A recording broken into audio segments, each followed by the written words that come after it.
Hello everyone, स्वागत है आप सभी का ऑनलाइन स्टडी जोन में। आज हम बात करने वाले हैं Lucent objective topic wise series में पॉलिटी।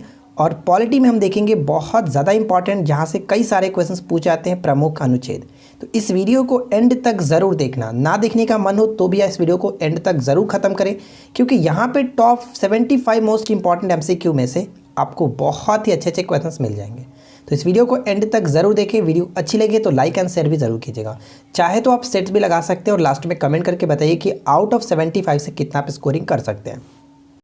सबसे पहला क्वेश्चन ये कह रहा है कि संविधान सभा द्वारा अंतिम रूप से पारित संविधान में कुल कितने अनुच्छेद तथा अनुसूचियाँ हैं। अंतिम रूप से पारित जो संविधान सभा था उसके अकॉर्डिंग कितने अनुच्छेद और कितने अनुसूचियाँ थी। तो सही आंसर हो जाता है 395 अनुच्छेद, 8 अनुसूचियाँ थी।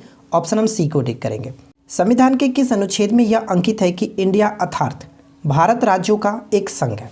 बताइए किस आर्टिकल में यह वर्णित किया गया कि इंडिया या फिर भारत राज्यों का एक संघ होगा। सही आंसर होता है ऑप्शन ए, अनुच्छेद 1। चलिए नेक्स्ट क्वेश्चन क्या कह रहा है कि भारतीय संविधान के किन अनुच्छेदों में नागरिकता संबंधी प्रावधान है। जहाँ पे एक्सप्लेनेशन की जरूरत होगी हम वहाँ पे काफ़ी अच्छी तरीके से डिटेल में एक्सप्लेन करेंगे। तो देखिए नागरिकता संबंधी प्रावधान जो किया गया वो अनुच्छेद 5 से 11, ऑप्शन बी को टिक करेंगे। और इससे जुड़ी जो भी इंपॉर्टेंट पॉइंट्स हम यहाँ पे देख सकते हैं, आप यहाँ पे पढ़िए। संविधान के भाग 2 में अनुच्छेद 5 से 11 तक नागरिकता संबंधी उपबंध किए गए। इस संबंध में नागरिकता अधिनियम 1955 लागू किया गया, जिसमें समय समय पर संशोधन किया गया था। और लास्ट संशोधन आपको पता है कि 2019 में किया गया था। ठीक है, काफ़ी विवाद भी रहा। अगला पॉइंट क्या कह रहा है कि नागरिकता अधिनियम 1955 द्वारा नागरिकता अर्जन करने की निम्न शर्तें थी। जन्म के आधार पर, वंशक्रम के आधार पर, पंजीकरण के आधार पर, देशीयकरण के आधार पर और क्षेत्र समाविष्ट के आधार पर। ठीक है, और एक पॉइंट्स और भी यहाँ पे हम पढ़ सकते हैं। देखिए कि भारतीय संविधान संघीय है और इसमें दोहरी राज्य पद्धति यानी केंद्र और राज्य को अपनाया गया, लेकिन इसमें केवल एकल नागरिकता की व्यवस्था की गई है, अर्थात भारतीय नागरिकता, एकल नागरिकता ली गई है। ठीक है, यहाँ राज्यों के लिए कोई पृथक नागरिकता की व्यवस्था नहीं है। अन्य संघीय राज्यों जैसे कह सकते हैं अमेरिका और स्विट्जरलैंड में दोहरी नागरिकता की व्यवस्था अपनाया गया। ब्रिटेन में भी एकल नागरिकता और ब्रिटेन की संविधान से ही हमारा ये नागरिकता ग्रहण किया गया, ध्यान रखिएगा। चलिए क्वेश्चन नंबर 4 क्या कह रहे हैं कि नागरिकों तथा शैक्षणिक संस्थाओं में समाज के कमजोर वर्ग के लिए आरक्षण उपलब्ध कराने के लिए केंद्र सरकार को संविधान का कौन सा अनुच्छेद अधिकार प्रदान करता है। तो यहाँ पे सही आंसर होता है अनुच्छेद 16, ऑप्शन हम बी को टिक करेंगे, अनुच्छेद 16। नेक्स्ट वन क्या कह रहा है कि भारत के संविधान का निम्न में से कौन सा अनुच्छेद अस्पृश्यता का उन्मूलन यानी कि अनटचेबिलिटी जिसको कहते हैं, छुआछूत, उन्मूलन करता है तथा किसी भी रूप में इसके आचरण का निषेध करता है। वो आर्टिकल कौन सा है, अनुच्छेद 17। और ये क्वेश्चंस बहुत ज़्यादा इंपॉर्टेंट है, कई बार क्वेश्चंस पूछा गया। नेक्स्ट क्वेश्चन बनता है कि भारतीय संविधान का कौन सा अनुच्छेद राष्ट्रपति के पद के लिए पुनर्निर्वाचन की योग्यता निर्धारित करता है। राष्ट्रपति के पद के लिए पुनर्निर्वाचन की योग्यता निर्धारित करता है। तो सही आंसर हो जाता है ऑप्शन डी, अनुच्छेद 57। इससे जुड़ी कुछ पॉइंट्स भी हम यहाँ पे पढ़ सकते हैं। देखिए कि अनुच्छेद 52 से संबंधित बात करें तो भारत में संघीय कार्यपालिका का प्रधान राष्ट्रपति है। राष्ट्रपति देश का प्रथम नागरिक होता है, ये बात अनुच्छेद 52 में कही गई है।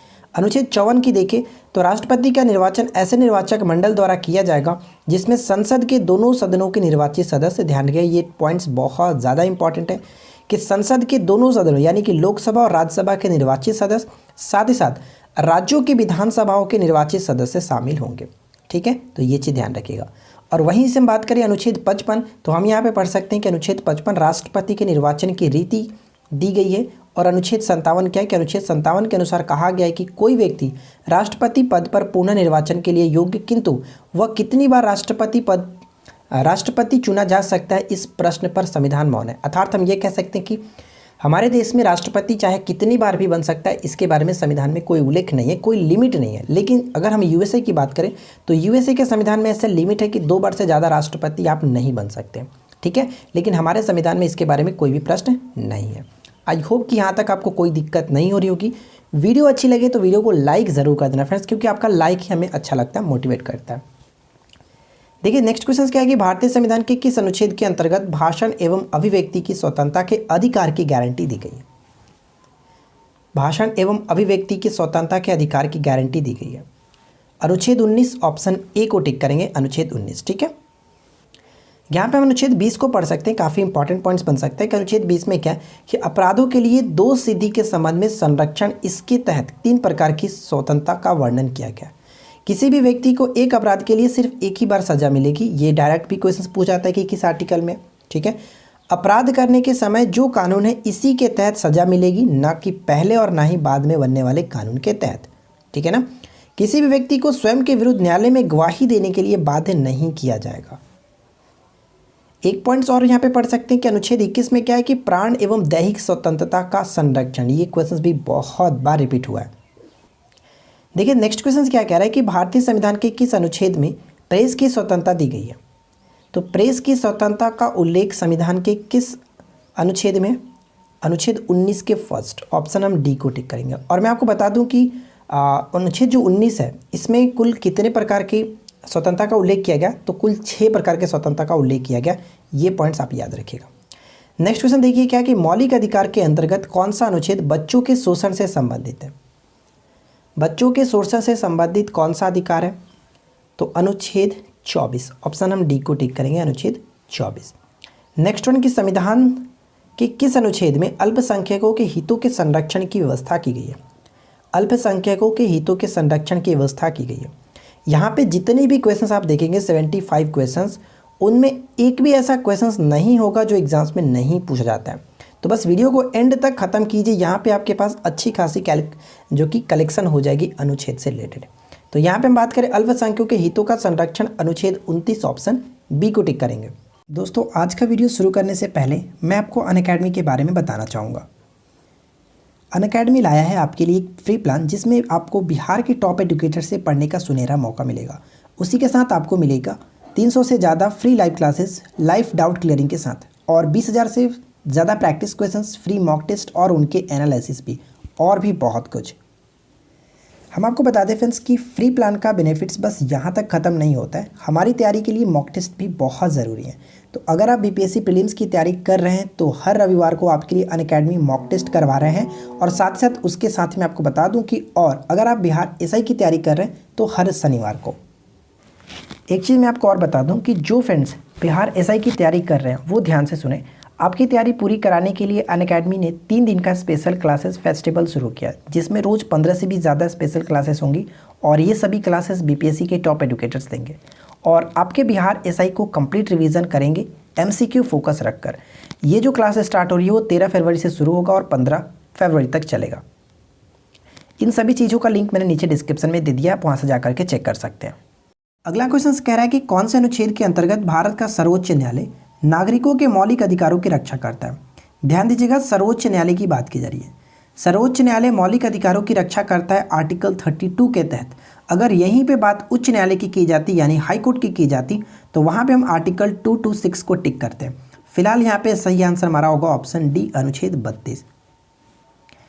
नेक्स्ट क्वेश्चन क्या कह रहा है कि भारतीय संविधान के किन अनुच्छेदों में राज्य के नीति निर्देशक तत्वों के उल्लेख किया गया।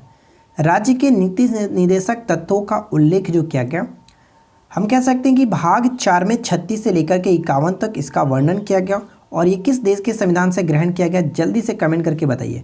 कई बार हम लोग इसके बारे में डिस्कस कर चुके हैं, तो जल्दी से कमेंट कर दीजिएगा। भारतीय संविधान के अंतर्गत कल्याणकारी राज्य की अवधारणा निम्नलिखित में से किस अनुच्छेद में वर्णित है। कल्याणकारी राज्य की अवधारणा किस अनुच्छेद में वर्णित है, तो सही आंसर यहाँ पे हो जाता है ऑप्शन बी, अनुच्छेद 39, ऑप्शन बी को टिक करेंगे, अनुच्छेद 39। नेक्स्ट वन की भारतीय संविधान का कौन सा अनुच्छेद राज्य सरकारों को ग्राम पंचायत के गठन का निर्देश देता है। ग्राम पंचायत के गठन का निर्देश देता है कौन सा अनुच्छेद, अनुच्छेद 40, ऑप्शन डी को टिक करेंगे। बहुत ज़्यादा इंपॉर्टेंट क्वेश्चन है, बहुत बार पूछा गया, ध्यान रखिएगा। 42वें संविधान संशोधन द्वारा संविधान के किस अनुच्छेद में मौलिक कर्तव्यों को जोड़ा गया था। 42वें संविधान संशोधन 1976 के द्वारा मौलिक कर्तव्यों को जोड़ा गया था किस आर्टिकल के तहत, तो 51 के ए, ऑप्शन हम ए को टिक करेंगे। 51 के क के अंतर्गत मौलिक कर्तव्यों को जोड़ा गया था। और ध्यान रखिएगा, मौलिक जो कर्तव्य है पूर्व सोवियत संघ यानी कि रूस के संविधान से ग्रहण किया गया था। सरदार स्वर्ण सिंह समिति के अनुशंसा पर इसको जोड़ा गया था 51 के क में, ठीक है। 51 के क आर्टिकल है, और ये भाग 4 के क में जोड़ा गया। संघ की कार्यपालिका शक्ति राष्ट्रपति में निहित होगी, जिसका प्रयोग वह स्वयं या फिर अपने अधिकारियों के द्वारा करेगा। यह किस आर्टिकल में, तो इसका संबंध हो जाता है अनुच्छेद 53। ऑप्शन हम सी को टिक करेंगे, अनुच्छेद 53। नेक्स्ट क्वेश्चन क्या है कि भारत के संविधान के किस अनुच्छेद के अंतर्गत भारत के राष्ट्रपति पर महाभियोग चलाया जा सकता है? तो ध्यान रखिएगा, भारत के राष्ट्रपति पर महाभियोग चलाने की जो प्रक्रिया है वो अनुच्छेद 61 में दी गई है। और कभी कभी क्वेश्चन ये पूछा जाता है कि राष्ट्रपति पर जो महाभियोग चलाई जाती है वो प्रक्रिया किस सदन से उठाई जा सकती है? तो वो किसी भी सदन से उठाई जा सकती है, इसमें कोई प्रॉब्लम नहीं है। ठीक है, ध्यान रखिएगा, किसी भी सदन से। संविधान के किस अनुच्छेद में उपराष्ट्रपति पद का प्रावधान किया गया? भारत के एक उपराष्ट्रपति होंगे, ये किस आर्टिकल में कही गई है? आर्टिकल 63, आपको पता है आर्टिकल 63 में कही गई है कि भारत के एक उपराष्ट्रपति होंगे। अगला प्रश्न, संविधान के किस अनुच्छेद के अंतर्गत मंत्रीगण सामूहिक रूप से लोकसभा के प्रति उत्तरदायी होगा? देखिए, कभी कभी ये डायरेक्ट क्वेश्चन पूछा जाता है कि मंत्रीगण सामूहिक रूप से किसके प्रति उत्तरदायी होते हैं? तो लोकसभा के प्रति उत्तरदायी होते हैं। और ये बात किस आर्टिकल में कही गई है? तो ये आर्टिकल है 75। ठीक है, 75 के 3 में ये बात कही गई है, इसको आप ध्यान में रखिएगा। और इससे जुड़े कुछ पॉइंट्स भी मैंने यहाँ पे नोट डाउन किया, आप इसको पढ़ सकते हैं कि अनुच्छेद 74 क्या है कि एक मंत्रिपरिषद होगी जिसके शीर्ष पर प्रधानमंत्री रहेगा, जिसकी सहायता हम सुझाव के आधार पर राष्ट्रपति अपने कार्य संपन्न करेगा। और आर्टिकल 75 क्या कहता है कि भारतीय संविधान के अनुच्छेद 75 के अनुसार राष्ट्रपति द्वारा प्रधानमंत्री की नियुक्ति की जाएंगी और अन्य मंत्रियों को प्रधानमंत्री की सलाह पर राष्ट्रपति द्वारा नियुक्त की जाएंगी। सेकेंड पॉइंट इसी में है कि मंत्रिपरिषद राष्ट्रपति के प्रसाद पर्यंत पर बनी रहती है। और थर्ड पॉइंट ये है कि मंत्रिपरिषद संयुक्त रूप से संसद के प्रति उत्तरदायी होगी। और संसद में हम कह सकते हैं कि लोकसभा के प्रति वो उत्तरदायी होती है। ठीक है ना। नेक्स्ट क्वेश्चन कह रहा है कि संविधान का कौन सा अनुच्छेद मंत्रिपरिषद के गठन के बारे में आधारभूत नियम निर्धारित करता है? तो अनुच्छेद 75 यहाँ पे सही आंसर होगा, ऑप्शन सी। नेक्स्ट क्वेश्चन की भारत के महान्यायवादी की नियुक्ति से संबंधित अनुच्छेद कौन सा है? भारत के महान्यायवादी यानी कि अटॉर्नी जनरल जो है, इनके बारे में नियुक्ति का प्रावधान संविधान के किस आर्टिकल में? तो आर्टिकल 76 को कह सकते हैं, अनुच्छेद 76 में इसके बारे में उल्लेख किया गया। नेक्स्ट क्वेश्चन की कौन सा अनुच्छेद संसद को 2 अधिवेशनों के बीच 6 माह के अंतराल की अनिवार्यता का उल्लेख करता है? तो बताइए। तो सही आंसर यहाँ पे हो जाएगा अनुच्छेद 85। ऑप्शन हम डी को टिक करेंगे, अनुच्छेद 85। नेक्स्ट क्वेश्चन देखिए क्या है कि राष्ट्रपति संविधान के किस अनुच्छेद के अंतर्गत लोकसभा को भंग कर सकता है? ये क्वेश्चन भी इंपॉर्टेंट है। तो लोकसभा को भंग कर सकते हैं राष्ट्रपति किस आर्टिकल के तहत? 85 के तहत, अनुच्छेद 85 के तहत लोकसभा को भंग किया जा सकता है। अच्छा, एक क्वेश्चन मैं पूछता हूँ, देखते हैं कितने लोगों को ये चीज़ें पता है। जल्दी से नीचे कमेंट कीजिएगा कि राज्यसभा है, इसको किस आर्टिकल के तहत भंग किया जाता है? बताइएगा, देखते हैं कितने लोग सही आंसर कर पाते हैं। ध्यान से सुन लीजिएगा, क्वेश्चन मैंने क्या कहा कि राज्यसभा को जिस तरह से लोकसभा को आर्टिकल 85 के तहत भंग किया जाता है, उसी तरह से बताइए कि राज्यसभा को किस आर्टिकल के तहत भंग किया जा सकता है और कौन कर सकते हैं। चलिए, नेक्स्ट क्वेश्चन क्या है कि लोकसभा एवं राज्यसभा के संयुक्त अधिवेशन के विषय में प्रावधान संविधान के किस अनुच्छेद में? जो संयुक्त अधिवेशन होता है उसके बारे में उल्लेख किस आर्टिकल में? और वो आर्टिकल हो जाता है हमारा 108। ऑप्शन हम बी को टिक करेंगे, 108। ठीक है, चलिए नेक्स्ट क्वेश्चन की संविधान के किस अनुच्छेद में धन विधेयक की परिभाषा दी गई है? तो धन विधेयक की परिभाषा किस अनुच्छेद में है? 110। ठीक है, धन विधेयक की परिभाषा 110 में, ऑप्शन सी को टिक करेंगे। नेक्स्ट वन, भारतीय संविधान का निम्न में से कौन सा अनुच्छेद भारत के राष्ट्रपति में अध्यादेश जारी करने की शक्ति प्रदान करता है? राष्ट्रपति को अध्यादेश जारी करने की शक्ति जो मिलती है वो 123 के तहत, जबकि राज्यपाल को 213 के तहत दी जाती है। ध्यान रखिएगा। नेक्स्ट क्वेश्चन देखिए क्या कह रहा है, संविधान के किस अनुच्छेद में सर्वोच्च न्यायालय के न्यायाधीश पर महाभियोग चलाए जाने का प्रावधान किया गया?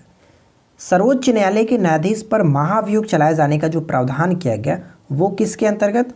तो 124 के 4 के अंतर्गत किया गया। ध्यान रखिएगा, 124 के 4, ऑप्शन सी सही आंसर है।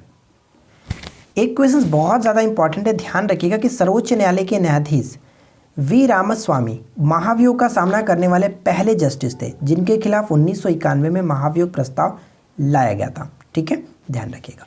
नेक्स्ट क्वेश्चन की राष्ट्रपति सर्वोच्च न्यायालय से संविधान के किस अनुच्छेद के अंतर्गत परामर्श ले सकता है? राष्ट्रपति सर्वोच्च न्यायालय से संविधान के किस अनुच्छेद के अंतर्गत परामर्श ले सकता है? तो यहाँ पे हमारा सही आंसर है अनुच्छेद 143। ऑप्शन डी को टिक करेंगे, 143 बिल्कुल सही आंसर हो जाता है। नेक्स्ट वन क्या कह रहा है कि सर्वोच्च न्यायालय अपने द्वारा सुनाए गए किसी निर्णय या आदेश का पुनर्वलोकन कर सकता है। यह व्यवस्था संविधान के किस अनुच्छेद में उपबंधित है? पुनरावलोकन कर सकता है किस अनुच्छेद के तहत? तो सही आंसर होगा ऑप्शन सी 137 के तहत। नेक्स्ट क्वेश्चन है कि संविधान के निम्नलिखित में से किस अनुच्छेद में यह व्यवस्था की गई है कि उच्चतम न्यायालय द्वारा विनिश्चित विधि भारत में राज्य क्षेत्र के भीतर सभी न्यायालयों पर आबाध्य कर होगी? तो इस क्वेश्चन का राइट आंसर हो जाता है ऑप्शन ए 141। ठीक है, ऑप्शन ए को टिक करेंगे 141। नेक्स्ट उनके संविधान के किस अनुच्छेद के अंतर्गत अधीनस्थ न्यायालय या फिर जिला न्यायालय का प्रावधान किया गया? अधीनस्थ न्यायालय या फिर जिला न्यायालय का प्रावधान किया गया और वो आर्टिकल है 223। ऑप्शन बी को टिक करेंगे 223। नेक्स्ट क्वेश्चन कह रहा है कि किस अनुच्छेद के तहत अवशिष्ट शक्तियां केंद्र के पास है? किस अनुच्छेद के तहत अवशिष्ट शक्तियां केंद्र के पास है? तो आर्टिकल 248 के तहत 248 के तहत अवशिष्ट शक्तियां केंद्र के पास है। नेक्स्ट वन है कि राज्यों द्वारा प्रार्थना करने पर भारत की संसद उन राज्यों के लिए किस अनुच्छेद के अंतर्गत कानून बना सकता है? तो बताइए सही आंसर क्या होगा? तो यहाँ पे हमारा राइट आंसर हो जाता है ऑप्शन बी अनुच्छेद 252 के तहत, जो कि कह सकते हैं संसद उन राज्यों पर कानून बना सकती है। नेक्स्ट वन क्या कह रहा है? भारतीय संविधान के अंतर्गत निम्नलिखित में से कौन सा अनुच्छेद संसद को राज्य सूची के विषय के संबंध में विधि बनाने की शक्ति प्रदान करता है? तो इस क्वेश्चन का सही आंसर क्या होगा? ऑप्शन डी अनुच्छेद 249। ऑप्शन डी को टिक करेंगे। देखिए नेक्स्ट क्वेश्चन क्या है कि भारतीय संविधान का कौन सा अनुच्छेद संसद को अंतर्राष्ट्रीय समझौतों को लागू करने के लिए विधि निर्माण करने की शक्ति प्रदान करता है? तो इस क्वेश्चन के राइट आंसर की बात करें तो आर्टिकल 253 बिल्कुल सही आंसर होगा 253 के तहत। नेक्स्ट उनकी केंद्र राज्य के प्रशासनिक संबंध भारतीय संविधान के किस अनुच्छेद में वर्णित है? केंद्र राज्य के प्रशासनिक संबंध, तो इस क्वेश्चन का सही आंसर है ऑप्शन हम ए को टिक करेंगे 256 से 263 के तहत। ए विल बी करेक्ट आंसर। संविधान के किस अनुच्छेद के अंतर्गत केंद्र सरकार राज्य सरकारों को निर्देश दे सकती है? बताइए किस आर्टिकल के अंतर्गत केंद्र सरकार राज्य सरकारों को निर्देश दे सकती है? ये जो प्रावधान किया गया है आर्टिकल 256 यानी 256 में ये बात कही गई है। अंतर्राज्यीय परिषद के गठन का प्रावधान संविधान के किस अनुच्छेद के अंतर्गत किया गया? तो बताइए कि अंतर्राज्यीय परिषद के गठन का प्रावधान संविधान के किस आर्टिकल में किया गया? और ये बहुत ज़्यादा इंपॉर्टेंट क्वेश्चन है, ध्यान रखेंगे। आर्टिकल 263। ऑप्शन हम सी को टिक करेंगे 263। नेक्स्ट क्वेश्चन की भारतीय संविधान के किस अनुच्छेद के अंतर्गत वित्त आयोग के गठन का प्रावधान है? ये क्वेश्चन भी बहुत बार रिपीट हुआ है। वित्त आयोग के गठन से संबंधित प्रावधान बताइए कि किस आर्टिकल में है? तो अनुच्छेद 280। ठीक है, ऑप्शन बी को टिक करेंगे। प्रत्येक 5 वर्ष पर राष्ट्रपति के द्वारा वित्त आयोग का गठन किया जाता है। संपत्ति का अधिकार संवैधानिक अधिकार है, यह बताया गया। बताइए कि संपत्ति का अधिकार संवैधानिक अधिकार है और यह बताया गया है किस आर्टिकल में? तो पहले ये मूल अधिकार हुआ करता था, इसको 44वें संविधान संशोधन के तहत हटा करके 300 के क में बनाया गया, जो कि एक संवैधानिक अधिकार कह सकते हैं, कानूनी अधिकार है। ठीक है, भारतीय संविधान के किस अनुच्छेद में नई अखिल भारतीय सेवाओं की स्थापना का प्रावधान करता है? नई अखिल भारतीय सेवाओं की स्थापना का प्रावधान करता है। बी को टिक करेंगे अनुच्छेद 312। B will be correct answer. Next question है कि संविधान के किस अनुच्छेद द्वारा लोक सेवाओं को संरक्षण प्रदान किया गया? लोक सेवाओं को संरक्षण प्रदान किया गया। बी को टिक करेंगे अनुच्छेद 311। B will be correct answer. Next one के संविधान के किस अनुच्छेद द्वारा संघ और राज्यों के लिए लोक सेवा आयोग का प्रावधान किया गया? बार बार संविधान के किस अनुच्छेद बोल करके मैं थक चुका हूँ, अब मैं बोलूँगा डायरेक्ट जो पॉइंट्स हैं। ठीक है ना, तो देखिए यहाँ पे अगर हम बात करें कि संघ और राज्यों के लिए लोक सेवाओं के आयोग का प्रावधान जो किया गया वो आर्टिकल 315 यानी कि 315 में किया गया, ध्यान रखिएगा। बताइए कि 312 अनुच्छेद जो इसका संबंध किससे है? संविधान का अनुच्छेद 312 का संबंध किससे है? तो ऊपर में लोगों ने देखा था अखिल भारतीय सेवाओं से, ए को टिक करेंगे। नेक्स्ट वन क्या है कि संघ लोक सेवा आयोग के कार्यों का उल्लेख किस अनुच्छेद के अंतर्गत है? संघ लोक सेवा आयोग के कार्यों का उल्लेख किस अनुच्छेद के अंतर्गत है? तो ये अनुच्छेद आता है 320 के तहत। नेक्स्ट देखिए, संविधान के किस अनुच्छेद में निर्वाचन आयोग के लिए प्रावधान है? ये क्वेश्चन भी बहुत बार रिपीट हुआ है, तो ध्यान रखिएगा। निर्वाचन आयोग का जो बात कही गई है किस आर्टिकल में, तो अनुच्छेद 324 में बात की गई है। ऑप्शन सी को टिक करेंगे। नेक्स्ट क्वेश्चन से कि किस अनुच्छेद में यह प्रावधान किया गया है कि संघ की राज्य भाषा हिंदी तथा लिपि देवनागरी होगी? संघ की राज्य भाषा हिंदी तथा लिपि जो होगी देवनागरी होगी, ये बात कही गई है आर्टिकल 343 यानी 343 में ये बात कही गई है। भारत में बाहरी आक्रमण अथवा सशस्त्र विद्रोह के कारण भारत के राष्ट्रपति द्वारा राष्ट्रीय आपातकाल की घोषणा किसके अंतर्गत की गई है? तो यहाँ पे हमारा सही आंसर क्या होगा? अनुच्छेद 352 यानी कि राष्ट्रीय आपात जो लगता है 352 के तहत लगता है, ठीक है। 356 के तहत राष्ट्रपति शासन, 360 के तहत जो कि वित्तीय आपात, और 368 आपको पता ही है कि संविधान में संशोधन के बारे में उल्लेख किया गया। नेक्स्ट वन की संविधान के किस अनुच्छेद के तहत राज्यों में संवैधानिक तंत्र के विफल हो जाने पर राष्ट्रपति शासन लागू किया जाता है? राष्ट्रपति शासन जो लागू होता है, ऊपर हम लोगों ने जस्ट अभी देखा कि राष्ट्रपति शासन 356 के तहत लागू होता है। ए को टिक करेंगे। नेक्स्ट प्रश्न कह रहा है कि किस अनुच्छेद के आधार पर वित्तीय आपात की उद्घोषणा राष्ट्रपति करता है? तो ऊपर में हम सब चीज़ देख चुके थे कि 352 राष्ट्रीय आपात, 356 राष्ट्रपति शासन और वित्तीय आपात 360, यानी सही आंसर यहाँ पे होगा ऑप्शन सी को टिक करेंगे। नेक्स्ट प्रश्न है कि संविधान में मंत्रिमंडल शब्द का एक बार प्रयोग हुआ है और वह कब हुआ है? तो ये क्वेश्चन मैंने आपको काफ़ी अच्छी तरीके से डिटेल में बताया था इससे पहले की वीडियो में, तो उम्मीद करता हूँ कि आप हमारे रेगुलर व्यूअर हैं तो आपको ये चीज़ पता होगा। तो आर्टिकल 352 में ये बात कही गई है मंत्रिमंडल शब्द, ठीक है, 352 आर्टिकल में बात कही गई है। अगला प्रश्न कह रहा है कि संविधान के अनुच्छेद 350 की ए के अधीन उपबंध किससे संबंधित है? तो 350 की ए के अंतर्गत क्या आता है? तो हम यहाँ पे कह सकते हैं कि 350 ए में क्या कहा गया कि प्राथमिक स्तर पर मातृभाषा में शिक्षा की सुविधाओं की व्यवस्था करने का उपबंध किया गया। ऑप्शन सी को टिक करेंगे। नेक्स्ट वन देखिए क्या है कि संसद को संविधान संशोधन का अधिकार दिया गया। तो ये क्वेश्चन ऑलरेडी हम देख चुके थे कि संविधान में संशोधन का प्रक्रिया 368, ठीक है, 368 में, और यहाँ पे पढ़ सकते हैं कि संविधान का अनुच्छेद 368 किससे संबंधित है। यही क्वेश्चन है फिर से कि संविधान में संशोधन करने की भारत की संसद की शक्ति है। अच्छा, एक क्वेश्चन मैं आपसे पूछता हूँ, बहुत सिंपल सा क्वेश्चन है, बताइएगा कि संविधान में संशोधन करने की जो प्रक्रिया वो किस देश के संविधान से ग्रहण की है? किसी का भी गलत नहीं होना चाहिए, सभी लोग सही आंसर देंगे। अगला क्वेश्चन कि संविधान के किस अनुच्छेद के अंतर्गत नागालैंड राज्य के संबंध में विशेष उपबंधों का प्रावधान किया गया? तो मैं आपको बता दूं कि 371 का जो आर्टिकल है, 371 के ए क से लेकर के आई तक बहुत सारे अलग अलग राज्यों के बारे में इसमें विशेष उपबंध दिए गए। तो यहाँ पे सही आंसर होगा 371 के क, ऑप्शन हम बी को टिक करेंगे, ठीक है। नेक्स्ट क्या है कि अनुच्छेद 370 किसे विशेष राज्य का दर्जा प्रदान करता था? अब इसे इतिहासी कहेंगे करता था। तो 370 जो था वो जम्मू कश्मीर को विशेष राज्य का दर्जा प्रदान करता था।